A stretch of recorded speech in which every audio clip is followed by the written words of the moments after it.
ప్రభువైన యేసుక్రీస్తు నామంలో మీ అందరికీ కూడా హృదయపూర్వక ధన్యవాదాలు తెలియజేసుకుంటున్నాను.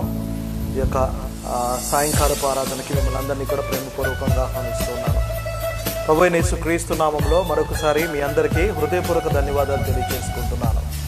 లైవ్ కార్యక్రమం కొరకు మీరు ఎదురు చూస్తున్నారని, మరి లైవ్ కార్యక్రమం కొరకు మీరు ఎదురు చూస్తున్నారని, అదేవిధంగా లైవ్ కార్యక్రమంలో మీరు ఏకీభవిస్తున్నారని, ప్రతిదినము కూడా లైవ్ కార్యక్రమం ద్వారా మీరు ఎంతగానో ఆశీర్వదింపబడుతున్నారని నేను నమ్ముతున్నాను. ఈ లైవ్ కార్యక్రమము మీకు, మీ కుటుంబాలకి ఎంతో ఆశీర్వాదకరంగా ఉన్నదని నేను విశ్వసిస్తూ, మరి అనుదినము అనుక్షణము మీ నిమిత్తమే నేను దేవుని స్తుతిస్తూ, మరి అటు మాదిరిగానే మీ ఎదుటికి రావటానికి, మీ కుటుంబంతో కలిసి ఈ రీతిగా ఆనందించడానికి దేవుడిచ్చిన మహాకృపను బట్టి దేవునికి కృతజ్ఞతాస్తుతులు చెల్లించుకుంటున్నాను. మిమ్మల్ని దేవుడు అత్యధికముగా దీవించి ఆశీర్వదించును గాక.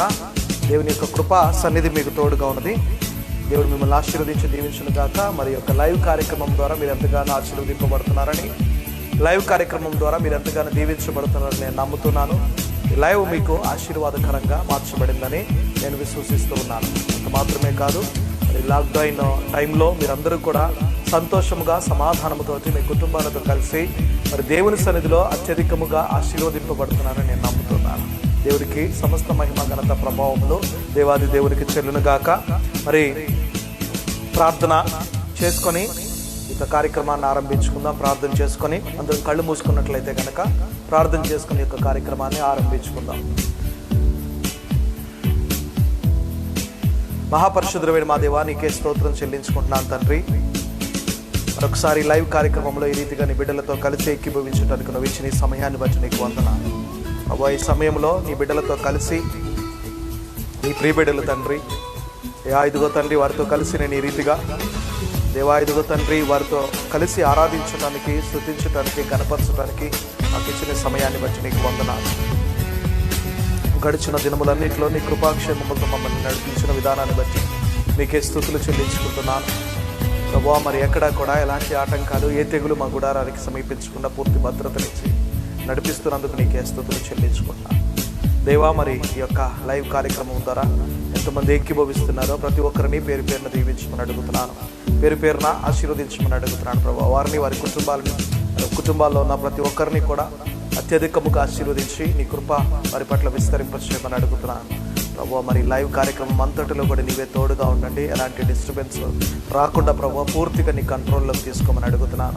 ప్రతి చీకటి అంధకార శక్తుల్ని పారద్రోలి ఇదిగో నీ అధికారానికి అప్పగించుకుంటున్నాను తండ్రి. ఇప్పుడే సాతానుని పాదముల కిందకు వచ్చిన కాక, ప్రతి అనారోగ్య సమస్యలు, ఆర్థిక సమస్యలు యేసు నామంలో పాదముల కిందకు వచ్చిన కాక నాకు ప్రార్థిస్తున్నాను.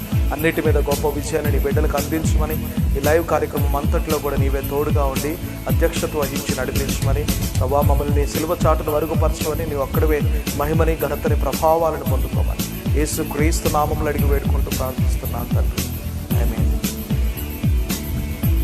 దేవుని స్తోత్రం. మీ అందరికీ కూడా హృదయపూర్వక ధన్యవాదాలు తెలియజేసుకుంటున్నాను. మరి లైవ్ కార్యక్రమము మీకు ఆశీర్వాదకరంగాను, మరి ఆనందకరంగాను, సంతోషాన్ని పంచిస్తుందని నేను నమ్ముతున్నాను. ఈ లైవ్ కార్యక్రమం ద్వారా మీరు దీవించబడాలని, మరి ఈ లైవ్ కార్యక్రమం మీకు ఆశీర్వాదకరంగా ఉండి ఈ లైవ్ ద్వారా మీరు ఎంతగానో అభివృద్ధి చెందాలని, ఆత్మీయంగా అనేకమైన మేలులు పొందాలని నేను హృదయపూర్వకంగా ప్రభువుని వేడుకుంటున్నాను. మరి కొద్ది పాటలు మనం పాడుకుంటూ దేవుని నామాన్ని ధ్యానించుకుందాం. సో ప్రతి ఒక్కరు కూడా ఆయన ఆరాధించేవారు ఆత్మతోనూ సత్యంతోనూ ఆరాధించమని దేవుని వాక్యం సెలవిస్తూ ఉండగా, సో ప్రతి ఒక్కరు కూడా ఎవరు కూడా మరి ఆయన ఆరాధించేటప్పుడు మౌనంగా ఉండొద్దు, కానీ యెహోవా ఉత్తముడని రుచి చూచి తెలుసుకోమని దేవుని వాక్యము సెలవిస్తున్నది. కాబట్టి రుచి చూచి ఎరిగి తిని యెహోవా ఉత్తముడని అనే పాట పాడుకుంటూ దేవుని కనపరుచుకుందాం.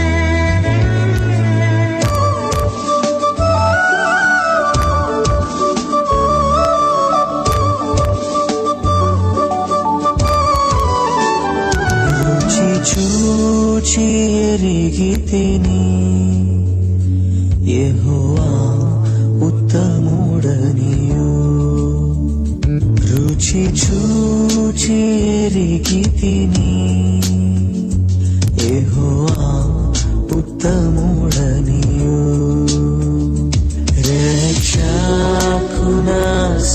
రక్షకునాశ్రయించి నీ ధన్యుడనైతిని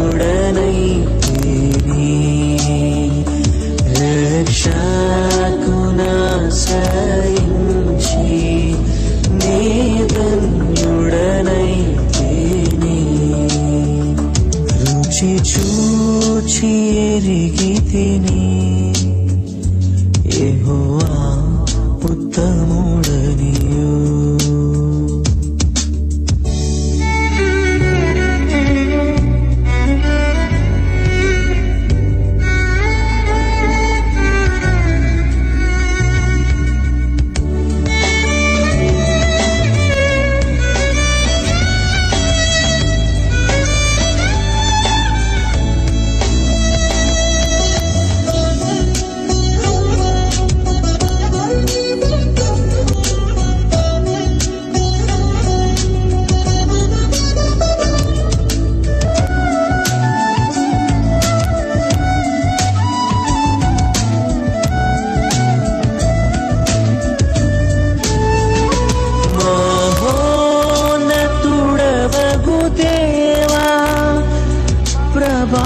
ప్రభావమును గలవాడా మహోన్నతుడవగు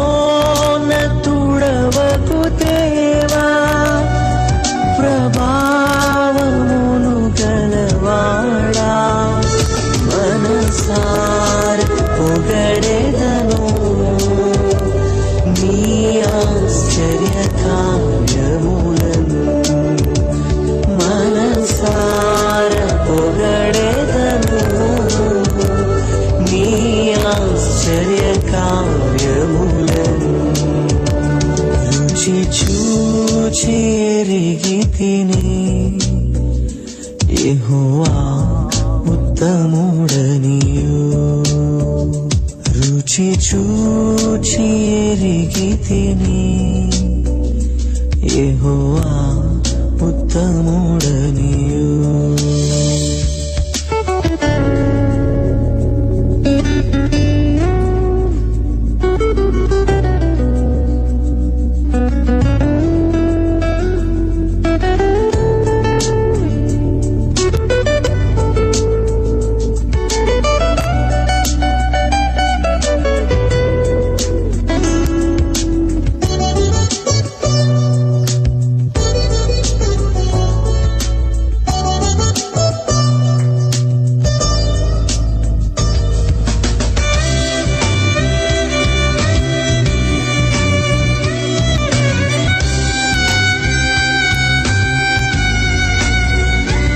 మంచితనము గల దేవా అతి శ్రేష్ఠుడవు అందరిలో మంచితనము గల దేవా అతి శ్రేష్ఠుడవు అందరిలో ముదమార పాడెద నిన్ను అతి సుందరుడవనియు ముదమార పాడెద నిన్ను అతి సుందరుడవనియు రుచి చూచి ఎరిగితిని యెహోవా ఉత్తముడనియు రుచి చూచి ఎరిగితిని యెహోవా ఉత్తముడనియు రక్షకునాశ్రయించి నీ ధన్యుడనైతిని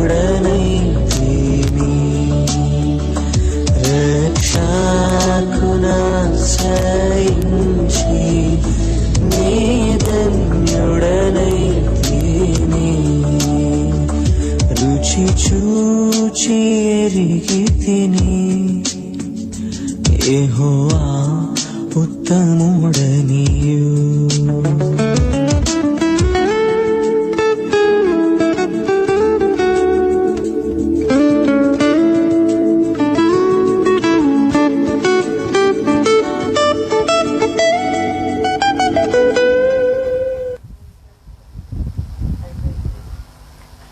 దేవునికి స్తోత్రం. మరి ఈ చక్కని పాట రుచి చూచి ఎరిగి తిని యెహోవా ఉత్తముడని పాట పాడుకుంటూ దేవుని గణపరుచుందాం. అదే రీతిగా మరి యెహోవా నా బలమా యథార్థమైనది నీ మార్గం అనే పాట పాడుకుంటూ దేవుణ్ణి మరి గణపరుచుకుందాం.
స్తోత్రం. మరి చక్కని పాట.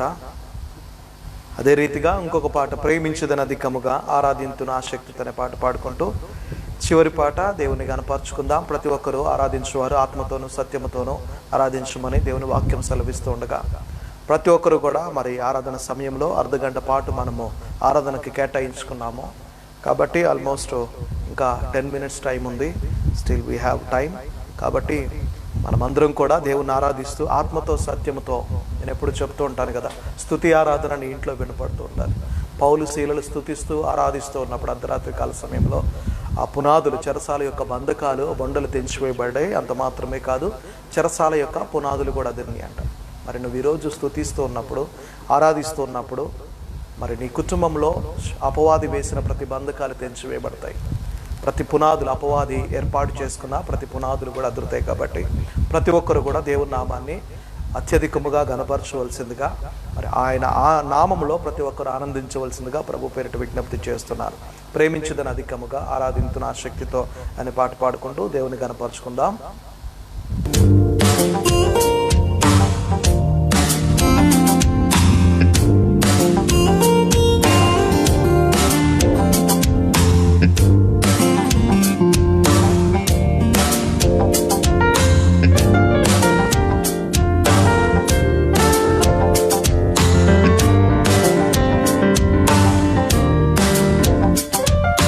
ప్రేమించేదను అధికముగా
దేవునికి స్తోత్రం. దేవుని పరిశుద్ధ నామంలో మరి మీ అందరికీ కూడా హృదయపూర్వక ధన్యవాదాలు తెలియజేసుకుంటున్నాను.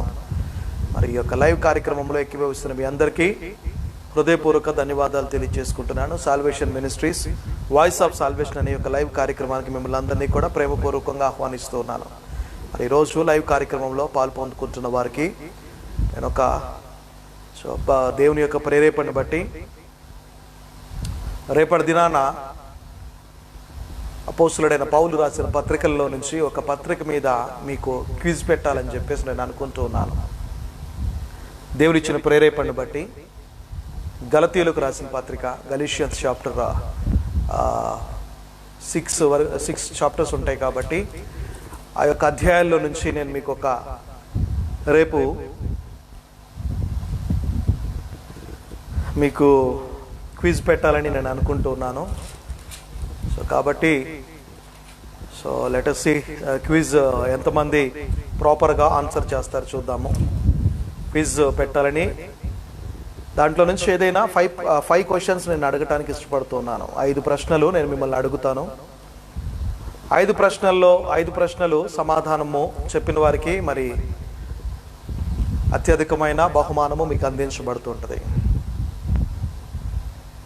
రేపటి దినాన న్యూ టెస్ట్మెంట్లో గలీషియన్స్ చాప్టర్ 6 చాప్టర్స్లో నుంచి అధ్యాయాల్లో నుంచి 6 అధ్యాయాల్లో నుంచి గలతీయులు రాసిన పత్రిక 6 అధ్యాయాల్లో నుంచి మీకు నేను క్విజ్ పెట్టాలని నేను ఆశపడుతున్నాను.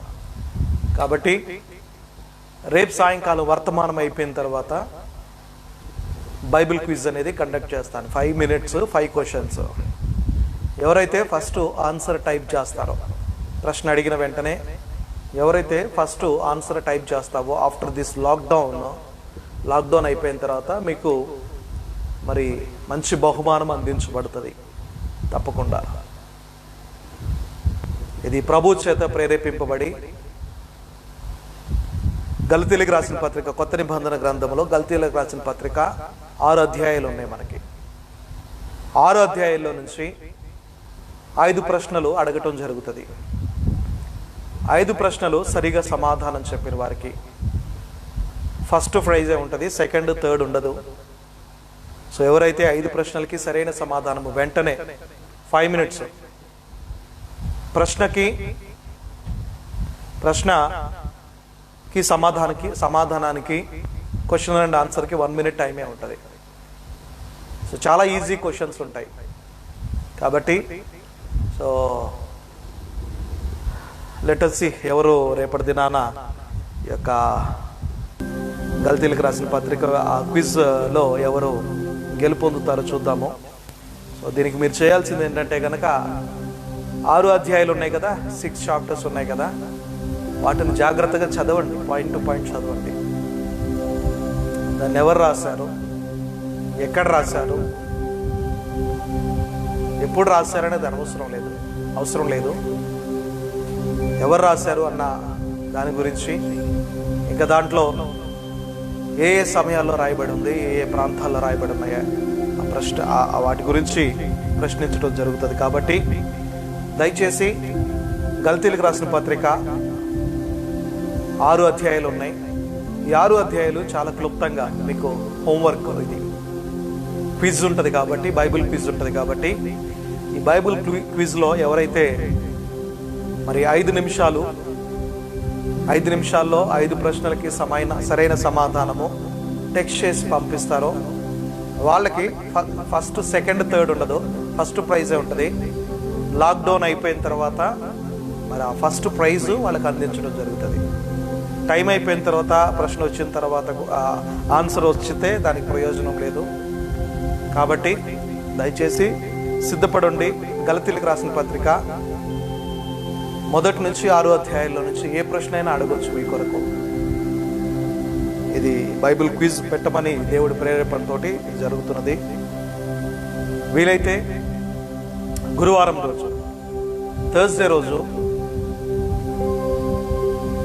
రోజు యూత్ మీటింగ్ కండక్ట్ చేద్దామని ప్రార్థన చేస్తూ ఉన్నాము. దేవుడిచ్చిన తలంపు ఇంకా కన్ఫర్మేషన్ కోసం దేవుడిని అడుగుతున్నాం. ఆన్లైన్లోనే యూత్ మీటింగ్ కండక్ట్ చేద్దామని. యూత్ని ప్రభావితం చేయాలని, వారిని దేవుని వైపు నడపాలని, వారి యొక్క బాధ్యతల్ని వారికి తెలియపరచాలని, మరి బైబిల్లో నుంచి బాధ్యతగా మసులుకొని ఎంతమంది సక్సెస్ఫుల్ జీవితాన్ని జీవిస్తున్నారో అది యూత్కి తెలియపరిచి వారిని దేవుని వైపు నడిపించాలని, ఆత్మపూర్ణులుగా చేయాలని, పరిశుద్ధాత్మ యొక్క నింపుదల వారిలోకి రావాలని ప్రేరేపణతోటి యూత్ మీటింగ్ ఒకటి మరి ఆన్లైన్లో కండక్ట్ చేద్దామని చెప్పేసి అనుకుంటున్నాం. చూద్దాం, మరి అది తలంపు అయితే వచ్చింది. దాని కన్ఫర్మేషన్ కోసం దేవుడిని అడుగుతున్నాము. వన్స్ దేవుడు కన్ఫర్మేషన్ ఇచ్చిన తర్వాత అది నేను మీకు అఫీషియల్గా అనౌన్స్ చేస్తాను. రేపటి దినాన మాత్రం కంపల్సరీగా రేపు సాయంకాలము ఆఫ్టర్ ద సర్మన్ ఈ యొక్క వాక్య భాగం అయిపోయిన తర్వాత బైబిల్ క్విజ్ కండక్ట్ చేయబడుతుంది. గలతీయులకు రాసిన పత్రిక మీద 6 అధ్యాయాలు ఉన్నాయి, 6 చాప్టర్స్ ఉన్నాయి. 6 చాప్టర్లో నుంచి 5 క్వశ్చన్స్ మిమ్మల్ని అడగటం జరుగుతుంది. 5 క్వశ్చన్స్కి సమాధానము సరిగా చెప్పిన వాళ్ళకి లాక్డౌన్ తర్వాత మందిరాలు ఓపెన్ అయిన తర్వాత మీ బహుమానాలు మీ చేతికి అందించబడుతూ ఉంటాయి. అది ప్రశస్తమైన బహుమానమే మీకు వచ్చింది. మాస్టర్ గారు ఏది పడితే అది ఇస్తారు అని చెప్పేసి అనుకో.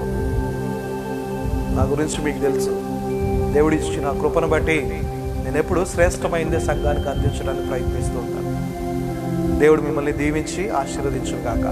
మరొకసారి రిపీట్ చేస్తున్నాను, రేపటి దినాన గలతీయులకు రాసిన పత్రిక 6 అధ్యాయాల మీద బైబిల్ క్విజ్ కండక్ట్ చేయబడుతుంది. 5 నిమిషాల టైం డ్యూరేషన్ 5 మినిట్స్. ప్రశ్నకి సమాధానానికి 1 మినిట్ టైం ఇవ్వబడుతుంది. ఈ 5 సమాధానాలకు ఎవరైతే కరెక్ట్గా ఆన్సర్ చెప్తారో వాళ్ళకి ఆఫ్టర్ లాక్డౌన్ తర్వాత శ్రేష్టమైన బహుమానము మీకు, ఫస్ట్ బహుమానము మీకు అందించబడుతుంది. చూద్దాం రేపు మరి గలతీయులకు రాసిన పత్రిక మీద విజేతలు ఎవరో రేపు చూద్దాం. దేవుని స్తోత్రం. దేవుడు మిమ్మల్ని దీవించును గాక. ప్రార్థన చేసుకొని యొక్క కార్యక్రమాన్ని ఆరంభించుకున్న వాక్య భాగంలోకి వెళ్దాం. మహాపరిశుద్ధుడైన మా ప్రభువా, నీకే స్తోత్రం చెల్లించుకుంటున్నాను తండ్రి. లైవ్ కార్యక్రమం ద్వారా మరి అనేక మందితో మాట్లాడటానికి అన్ని మమ్మల్ని నోటి బోరగా వాడుకుంటున్నందుకు నీకు వందనాలు. వాక్యములో నుంచి అనేకమైన మర్మాలు ప్రియ బిడ్డలతో మాట్లాడుతూ, వాక్యము ద్వారా వారిని బలపరుస్తూ, వాక్యానుసారమైన జీవితాన్ని వారికి అందిస్తూ, నీ కృపని వారికి వారి కుటుంబాలకి అత్యధికముగా దయచేస్తున్నందుకు నీకే స్తుతులు చెల్లించుకుంటూ, ప్రభువా మరి లైవ్ కార్యక్రమంలో ఎంతమంది అయితే ఏకీభవిస్తున్నారో, ఏకీభవిస్తున్న ప్రతి ఒక్కరిని కూడా ప్రత్యేకమైన రీతిలో దీవెనలు కుమరించమని, ఈ దినము మొదలుకొని వారి ప్రత్యేకమైన దీవెనలతో నింపబడుదురు కాక ప్రభువా. అంత మాత్రమే కాదయ్యా, మరి నీ దాసుని నీ సిలువ చాటును నన్ను మరుగుపరిచి నువ్వు ఒక్కడవే మహిమని ఘనతని ప్రభావాలను పొందుకోమని యేసయ్య పరిశుద్ధ నామంలో అడిగి వేడుకుంటూ ప్రార్థిస్తున్నాను తండ్రి. ఆమేన్. ఒక లీడర్, మంచి లీడర్గా అందరికీ ఆశ ఉంటుంది లీడర్గా ఉండాలని చెప్పేసి. కానీ లీడర్షిప్ క్వాలిటీస్ చాలా తక్కువ మందిలో ఉంటూ ఉంటాయి. చాలా మందికి ఉంటుంది, ఒకళ్ళని చూసి ఒకళ్ళు ఇన్స్పైర్ అవుతూ ఉంటారు. ఒకళ్ళు పొలిటీషియన్స్ చూసి ఇన్స్పైర్ అయ్యేవాళ్ళు ఉంటారు, పాస్టర్స్ని చూసి ఇన్స్పైర్ అయ్యేవాళ్ళు ఉంటారు, ఫిల్మ్ యాక్టర్స్ని చూసి ఇన్స్పైర్ అయ్యేవాళ్ళు ఉంటారు. మరేదంటే వాళ్ళు పనిచేస్తున్న చోట వాళ్ళ మేనేజర్స్ని చూసి ఇన్స్పైర్ అయ్యి వారిలాగా చేయాలి అని చెప్పేసి ఇన్స్పైర్ అయ్యేవాళ్ళు ఉంటూ ఉంటారు. సో మంచి లీడర్ ఎప్పుడు కూడా ఇతరులకు సహాయం చేస్తూ మరి తన వెనుకున్న వాళ్ళను కూడా సక్రమమైన మార్గంలో నడిపిస్తూ ఉంటాడు మంచి లీడర్ ఎప్పుడు కూడా. లీడర్ అవ్వాలి అంటే మరి నీ చుట్టూ ఎప్పుడు కూడా 10 మంది ఉండాలి. నీ మాట చెప్పినట్టుగా నెరవేర్చబడాలి అంటే కనుక తప్పనిసరిగా ఒక మంచి లీడర్ అయితేనే నువ్వు దాన్ని చేయగలవు. అది సమర్థవంతమైన పనిగా నీ భుజముల మీద పెట్టబడుతుంది. ఆ పనిని నువ్వు జాగ్రత్తగా ముందుకి నడిపించాలి. లీడర్ ఇవ్వాలని అందరికి ఆశ ఉంటుంది, కానీ లీడర్షిప్ క్వాలిటీస్ చాలా తక్కువ మందిలో ఉంటూ ఉంటాయి. అంటే నాయకత్వపు లక్షణాలు చాలా తక్కువ మందిలో ఉంటూ ఉంటాయి. ఇప్పుడున్న ఈ పాస్టర్స్ అందరినీ మోటివేట్ చేసింది, ఇప్పుడు ఈ రోజులలో ఉన్న పాస్టర్స్ కావచ్చు, ఆ రోజుల్లో ఉన్న అపోస్తులను కావచ్చు, వీళ్ళందరినీ మోటివేట్ చేసింది, ఇన్స్పైర్ చేసింది యేసుక్రీస్తు ప్రభువు ఒక్కడే. ఆయన మెసేజెస్ కావచ్చు, ఆయన సెర్మన్ స్టైల్ కావచ్చు, అంటే మెసేజ్ చెప్పే విధానం కావచ్చు, అనేక మందిని స్వస్థపరిచే విధానం కావచ్చు, అనేక మందికి విడుదలనిచ్చే విధానం కావచ్చు, దెయ్యాలను వెళ్ళగొట్టే మరి ఆ పని కావచ్చు, ఆ విధానం కావచ్చు, అందరినీ చాలా మందిని అక్కడున్న అపోస్తుల్ని కావచ్చు, ఆ రోజు నుంచి ఈ రోజు వరకు ఎంతో మందిని ఇన్స్పైర్ చేస్తూ ఉంది. ఎంతోమందిని మోటివేట్ చేస్తున్నాయి యేసుక్రీస్తు ప్రభువారి యొక్క వర్తమానాలు. సువార్తల్లో కానీ అపోస్తుల కార్యంలో కానీ మనం చూసుకున్నట్లయితే గనక మరి ఆయన చేసిన ఎన్నో అద్భుతాశ్చర్య కార్యాలు మనకి కళ్ళ ముందు కళ్ళకి కట్టినట్టుగా కనిపిస్తుంటాయి. వాటిని చూసినప్పుడు మనం కూడా ఇలా చేస్తే బాగుండు అని అనిపిస్తుంటుంది. కానీ ఒక మంచి నాయకుడిగా నువ్వు ఉండాలి అంటే కనుక ఒక మంచి శిష్యుడిగా ఉండాలి. ఫస్ట్ ఒక మంచి డిసైబులే ఒక మంచి లీడర్ అవుతాడు. ఒక మంచి లీడరే ఒక మంచి డిసైబుల్స్ని తయారు చేయగలుగుతాడు. నువ్వు ఒక మంచి డిసైబుల్ గట్టి ఒక మంచి శిష్యుడిగాను ఉండాలి. ఉంటే కనుక తప్పకుండా నువ్వు లీడర్ అవుతావు. నువ్వు అనేక మందిని మోటివేట్ చేసి నడిపిస్తావు. నువ్వు మంచి శిష్యుడిగా ఉండకుండా నేను లీడర్ అవ్వాలి అంటే కనుక అది నీ కలగానే మిగిలిపోతుంది. నీ కళ ఎప్పటికీ కూడా నెరవేర్చబడదు. కొన్నిసార్లు మనకి ఆందోళన కలుగుతుంటుంది, అధైర్యం కలుగుతుంటుంది. ఆ టైంలో కూడా స్టాండ్ తీసుకోవాలి. ఆ టైంలో కూడా స్టాండ్ తీసుకొని మరి అనేక మందిని నీ వెంట ఉన్న వాళ్ళను కూడా మోటివేట్ చేస్తూ ధైర్యపరుస్తూ నువ్వు అధైర్యపడినప్పటికీ కూడా మరి అధైర్యంలో నుంచి ధైర్యాన్ని నువ్వు తెచ్చుకొని విశ్వాసాన్ని తెచ్చుకొని ఎంతో మందిని మోటివేట్ చేస్తూ నడిపిస్తున్నాను. ద్వితీయోపదేశకాండము 34వ అధ్యాయంలో చూసుకుంటే కనుక ఆల్మోస్ట్ కనాను దేశానికి అతి సమీపంలో ఉన్నారు. 35 years వరకు వారు ప్రయాణం కొనసాగించిన తర్వాత ఇంకా చివరి గడియల్లోకి చివరి ఘట్టానికి వాళ్ళు వచ్చిన తర్వాత మోషే అప్పుడు మరి ఆ నెబో శిఖరం మీదకి అంటే ఆ పర్వతం మీదకి నెబో ఆ మైదానం నుండి ఆ పర్వతం మీదకి వెళ్ళి అక్కడి నుంచి దేవుడు చూపిస్తున్న యెహోవా దేవుడు తండ్రి అయిన దేవుడు చూపించిన ఆ కనాను దేశాన్ని దూరం నుంచి చూసి మరి ఆ పర్వతం శిఖరం మీద నుంచి అక్కడ చడిపోయినట్టుగాను అక్కడ పాతి పెట్టబడినట్టుగాను మనము లేఖనాల్లో పరిశీలించి చూడగలుగుతున్నాం. ఆ తర్వాత ఎవరు నాయకులుగా ఉండాలి, మరి ఇంకా వాళ్ళు కంటిన్యూ చేయవలసిన ట్రావెలింగ్ ఇంకా ఉంది. వాళ్ళు కంటిన్యూ చేయవలసింది ఇంకా ఉంది. వాళ్ళు అప్పటికి 35 years 40 years ఆ జర్నీలో 35 years వరకే వాళ్ళు ముందుకు వచ్చారు. 35-36 years ముందుకు వచ్చారు. అయితే ఇంకా కొంచెం ముందుకు వెళ్ళవలసిన సమయం ఉంది. యోర్దాను నది దాటాలి, ఎరికో గోడల్ని కూల్చుకోవాలి, వాటిని కూల్చేసి ఎరికో పట్టణాన్ని స్వాధీనపరచుకోవాలి. అక్కడ నుంచి ఇంకా కొంచెం ముందుకు వెళ్ళి కనాను దేశాన్ని స్వతంత్రించుకోవాలి. దేవుడిచ్చిన వాగ్దాన దేశము, పాలు తేనెలు ప్రవహించే దేశము, ఆ దేశాన్ని స్వతంత్రించుకోవాలంటే కనుక ఇంకా కొంచెము ట్రావెలింగ్ వాళ్ళకి ఆ ట్రావెల్ టైం అనేది వాళ్ళకి ఇంకా ఉందన్నమాట. మరి ఇప్పుడు మోషే దూరం నుంచి చూశాడు. ఎందుకంటే దేవుని యొక్క ఆజ్ఞను చొప్పున ఎందుకు మోషే దూరం నుంచి చూశాడు, నేను ఇంతకు ముందు ఎందుకు మోషే వెళ్ళలేకపోయాడు కనానికి అన్న అంశం మీద నేను మాట్లాడినప్పుడు నేను మీతో చెప్పాను. మాట్లాడమన్నప్పుడు ఆ బండతో మాట్లాడు, నీళ్లు ఇస్తే అన్నప్పుడు ఆ బండతో మాట్లాడకుండా ఆ బండని కొట్టి మరి అక్కడ గర్వంతో కూడిన కొన్ని మాటలు పలికినట్టుగా, అంటే మేము ఈ బండ నుంచి మీకు నీళ్లు ఇయ్యలేమా అన్న మాటలు పలికిన విధానాన్ని బట్టి దేవుడు అన్నాడు కదా, ఈ ప్రజల ముందు నన్ను మరి అవమానపరిచారు, ఈ ప్రజల ముందు నన్ను మరి అవమానపరిచారు కాబట్టి మోషేతో అన్న మాట ఏంటంటే కనుక మీరు కనాను దేశానికి వెళ్ళరు, కనాను దేశాన్ని దూరం నుంచి చూస్తారు, కనాన్ని దూరం నుంచి చూసి మరి మీ వెనుక ఉన్నవాడు వెళ్తారు కానీ మీరు వెళ్ళరు అని చెప్పేసి అన్నాడు. మరి దేవుడు చెప్పినట్టుగానే 34 ద్వితీయోపదేశకాండం 34వ అధ్యాయంలోకి వచ్చేటప్పటికి మోషే ఆ యొక్క నెబో శిఖరం మీద కెక్కెను. అప్పుడు ఆ శిఖరం మీదకి ఎక్కి ఆ శిఖరం మీద నుంచి కనాను దేశాన్ని దూరం నుంచి చూసి సంతోషించి అక్కడ చనిపోయినట్టుగా చూడగలుగుతున్నాం. మోషే చనిపోయినప్పుడు 120 సంవత్సరాల ఈడు గలవాడు, అతనికి దృష్టి మాంద్యం లేదు, అతనికి సత్తువ తక్కువ కాలేదు అని చెప్పేసి 120 సంవత్సరాలు వయసు ఉన్నవాడంట, ఈడు కలిగిన వాడని ఉంది అక్కడ, మిడిల్ ఏజ్ అన్నట్టుగా 120 సంవత్సరాలు ఈడు కలిగిన వాడు. తర్వాత మధ్య దృష్టి మాంద్యము లేదు, సత్తువ అతని బాడీలో సత్తువ తక్కువ కాలేదని చెప్పేసి ఉన్నారన్నమాట. ఆ తర్వాత ఎవరు నాయకుడుగా మరి ఈ ప్రజలు ఇన్ని లక్షల మంది కాలిబలాన్ని ఎవరు నడిపించాలి, ఇన్ని లక్షల మంది ప్రజల్ని ఎవరు తీసుకుని వెళ్ళాలి అని చెప్పేసి అక్కడ సంకోచంలో ఉన్న సమయంలో మోషే ఆ టైంలో చూడండి, ద్వితీయోపదేశకాండము 34వ అధ్యాయము 8వ వచనంలో మనకి ఈ రీతిగా రాయబడి ఉన్నది. 8-9 వచనాల్లో చూద్దాం. ఇశ్రాయేలీయులు మోయాబు మైదానములలో మోషేను బట్టి 30 దినములు దుఃఖము సల్పగా 30 దినములు దుఃఖము సల్పగా మోషేను గూర్చిన దుఃఖము సల్పిన దినములు సమాప్తమాయను. మోషే తన చేతులను నూను కుమారుడైన యెహోషువ మీద ఉంచి మోషే తన చేతులను నూను కుమారుడైన యెహోషువ మీద ఉండెను గనుక అతడు జ్ఞానాత్మ పూర్ణుడాయను. కాబట్టి ఇశ్రాయేలీయులు అతని మాట విని యెహోవా మోషేకు ఆజ్ఞాపించినట్లు చేసిరి. చూడండి, ఇశ్రాయేలీయులు మోయాబు మైదానములో మోషేను బట్టి 30 దినాలు దుఃఖము సలపగా మోషేని గూర్చిన దుఃఖము సలిపిన దినములు సమాప్తమైను. వాళ్ళు మోషే చనిపోయిన తర్వాత మరి ఇన్ని సంవత్సరాలు వాళ్ళని ఎంతో వాళ్ళు చెప్తున్న మాటల్ని, వాళ్ళ తిడుతున్న తిట్లని, వారి అన్నీ కూడా భరిస్తూ దేవుని ఎదుటికి వెళ్ళి వాళ్ళు అడిగినవన్నీ కూడా దేవుని దగ్గరికి వెళ్ళి దేవుని దగ్గర నుంచి వాళ్ళందరికీ పొందుకొని తీసుకొచ్చి వాళ్ళకి ఇస్తూ ఉన్నాడు.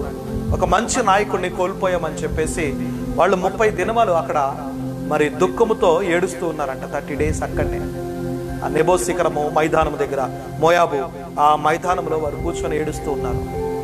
30 days లిటరల్గా వాళ్ళు ఏడుస్తున్నారు. ఎందుకంటే మమ్మల్ని ఎవరు నడిపిస్తాడు ముందుకి, మరి నడిపించే నాయకుడు, మంచి నాయకుడిని మేము కోల్పోయామని చెప్పేసి. మరి పొలిటిక్స్లో కూడా ఒక మంచి నాయకుడిని కోల్పోయినప్పుడు అనేక మంది ప్రజలు మరి ఆ నాయకుడి గురించి దుఃఖపడుతూ ఉంటారు. నాకు బాగా గుర్తు, వైఎస్ రాజశేఖర రెడ్డి గారు కాంగ్రెస్ పార్టీ మరి అప్పుడు ఆయన సీఎంగా ఉన్నప్పుడు, ఆయన చనిపోయినప్పుడు అనేక మంది ఆ 2 రోజులు లిటరల్గా ఆయన హెలికాప్టర్ ఎక్కడో చిక్కుకుపోయింది నల్లమల్ల అడవుల్లో. హెలికాప్టర్ మిస్ అయిపోయింది, మిస్సింగ్ అని చెప్పేసి అన్నప్పుడు మరి యావత్ భారతదేశం అంతా కూడా ఆందోళన చెందుతుంది. మరి ముఖ్యంగా 2 తెలుగు రాష్ట్రాలు ఒక రాష్ట్రంగా ఉండేది, అప్పుడు ఆంధ్రప్రదేశ్గా ఉండేది. మరి అప్పుడు విడిపోలేదు, తెలంగాణ ఆంధ్రగా విడిపోలేదు, ఒక ఆంధ్రప్రదేశ్గా ఉండేది. కాబట్టి మరి వారందరూ కూడా నాకు తెలుసు, నేను అప్పుడు ఖైరతాబాద్ ఏరియాలో నేను ఉంటూ ఉన్నాను. భయంకరమైన ఏడుపులు. వాళ్ళు ఎప్పుడు టీవీలు 2 days మాత్రం 2-3 days కంటిన్యూస్గా టీవీలకి స్ట్రక్ అయిపోయారు ప్రజలంతా కూడా. దేశమంతా కూడా, రాష్ట్రం అంతా కూడా ఒకసారిగా స్తంభించిపోయింది. మరి ఆయన యొక్క హెలికాప్టర్ ఎక్కడ చిక్కుపోయిందని చెప్పేసి వెతుకుతున్నారు. ఆ సంఘటన ఎలా జరిగిందని మరి అన్ని టీవీ ఛానల్స్ వాళ్ళు ఏ టీవీ ఓపెన్ చేసినా కానీ, ఏ ఛానల్ ఓపెన్ చేసినా కానీ దీని గురించి మాట్లాడుతున్నారు. వైఎస్ రాజశేఖర రెడ్డి మరణం గురించి మాట్లాడుతున్నారు. మరి అంత మంచి నాయకుడు, ఎందుకంటే రైతులకు ఎంతో సహాయాన్ని అందించాడు. మరి ఆ గవర్నమెంట్ ఉద్యోగస్తులకు కావచ్చు, మరి స్త్రీలకు కావచ్చు, ఎడ్యుకేషన్ విషయంలో కావచ్చు, మరి ఎన్నో విషయాల్లో ఎన్నో పథకాలు పెడుతూ, రక్షబడినట్టు ఎన్నో పథకాలు పెడుతూ, ఆ పథకాల్లో మంచి మంచి కార్యక్రమాలు చేస్తూ ప్రజలకి మేలు చేస్తూ ఒక మంచి నాయకుడిగా పేరు పొందాడు. కాబట్టి ఆయన చనిపోయినప్పుడు మరి అనేక మంది దుఃఖాన్ని సలుపుతూ ఉన్నారు, అనేక మంది ఏడుస్తూ ఉన్నారు. ఆయన చనిపోయినప్పుడు లిటరల్గా 2 days 3 days అయితే మనకు ప్రజలంతా కూడా, రాష్ట్రం అంతా కూడా స్తంభించిపోయింది. రవాణా శాఖ అంతా స్తంభించిపోయింది. ఎక్కడ వాళ్ళు అక్కడ టీవీలకి, మరి ఎవరిళ్లలో వాళ్ళు టీవీలకి అతుక్కుపోయారు. భయంకరమైన వర్షం కురుస్తున్న సమయాలకి. అలాంటి టైంలో ఒక మంచి నాయకుడిని కోల్పోయామని చెప్పేసి వాళ్ళు ఏడుస్తున్నారు. అలాగే మోషే కూడా మరి 35 years, వాళ్ళు 35-36 years వాళ్ళని నడిపిస్తూ ఉన్నాడు. ఎక్కడి నుంచి? ఐగుప్తు నుంచి వాళ్ళని విడిపించి మరి కనాను దేశానికి ప్రయాణంలో ఇజ్రాయెల్ ప్రజలందరినీ కూడా మార్గం అంతట్లో కూడా మరి ఎన్నో అద్భుత ఆశ్చర్య కార్యాలు వారు ఎదుట కనపరుస్తూ, ఎన్నో గొప్ప కార్యాలు చేస్తూ మోషే నడిపిస్తూ, అలాంటి మంచి నాయకుడిని మేము పోగొట్టుకున్నామని 30 days లిటరల్గా వాళ్ళు కూర్చొని వాళ్ళందరూ కూడా దుఃఖం సలుపుతున్నారంట మైదానంలో, మోయాబు మైదానంలో కూర్చొని. ఆ తర్వాత మరి మోషే ద్వారా ఎంపిక చేయబడిన, మోషే హస్త నిక్షేపణ ద్వారా జ్ఞానాత్మ పూర్ణుడైన యెహోషువ అక్కడ ఉన్నాడు. నూను కుమారుడైన యెహోషువ మరి ఆ రెస్ట్ ఆఫ్ జర్నీ ఏదైతే ఉన్నదో, 3-4 years రెస్ట్ ఆఫ్ జర్నీ ఏదైతే ఉన్నదో, ఆ జర్నీ కూడా ఎవరిని నడిపించాలంటే ఇజ్రాయెల్ ప్రజలందరినీ కూడా దేవుడు చెప్పిన వాగ్దాన దేశానికి నడిపించాలి.